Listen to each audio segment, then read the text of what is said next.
There are certain foundational skills, like executive function, self-regulation, that are prerequisites for the formation of more complex skills, like perseverance and self-direction. A child can become a productive and engaged learner from any developmental starting point, as long as we intentionally build those skills.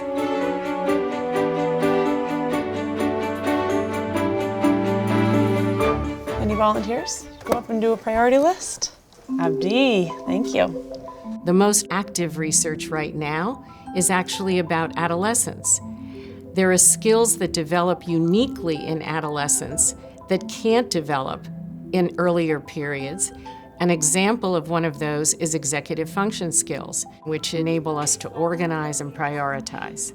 By asking students to prioritize their tasks, the teacher builds that skill set in an entire classroom. In 8th grade, there's a ton of different deadlines and work to manage, so we do the ABC priority list in order to help them manage all those different deadlines.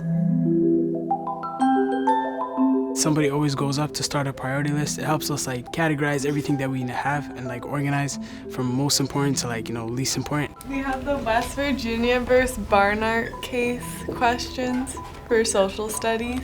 What does that do? Today. So that's a high priority. We have a practice clause that we need to do for science class. They tell me each assignment and when it's due or how important it is. We have the driest observation for science. Oh wow, jeez. They share out all the different deadlines that are roaming around in their head, and then they know how to go through the protocol of prioritizing. Can you help Abdi to figure out what the A1 is? Driest observation? I think so, because it's overdue, right? So if it's overdue, you gotta get that done first. And then what would be in A2? The West Virginia versus Barnard questions. It wasn't a teacher saying you should. It was a student saying, here's what I think are the ways in which these activities should be prioritized. So in effect, what this teacher was doing was modeling and teaching executive function skills.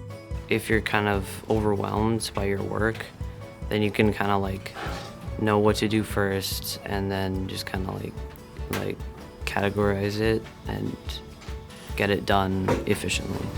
Okay, so which one of those things is probably gonna be your frog?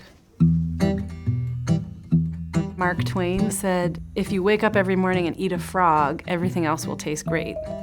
So I taught them to take their frog from the list, which is the thing they want to do the least, and get it out of the way, because everything else will seem easy. A frog is the most important assignment, the one I'm really worried about. Dry ice, so okay, you gotta do that. What's your frog? It helps me realize I need to get this done faster than I need to get this done. So even though this is more fun, I need to get this out of the way before I can do this.